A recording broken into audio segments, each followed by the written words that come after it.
بسم اللہ الرحمن الرحیم۔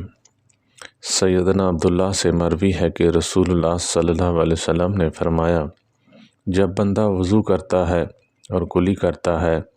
تو اس کے منہ سے غلطیاں نکل جاتی ہیں، جب وہ ناک جھاڑتا ہے تو اس کے ناک سے خطائیں گر جاتی ہیں،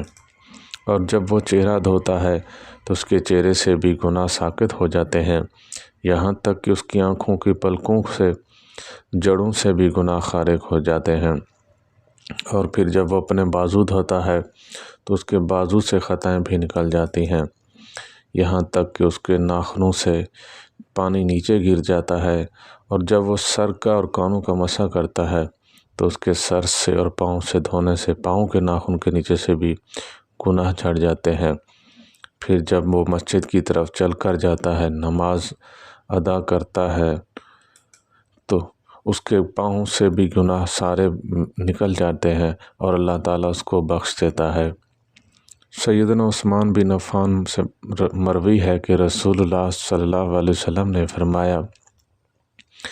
جس نے وضو کیا اور اچھا وضو کیا اس کے جسم کے اس سے گناہ نکل جائیں گے، یہاں تک کہ ناخنوں کے نیچے سے بھی گناہ نکل جاتے ہیں۔ اللہ تعالیٰ ہم سب کو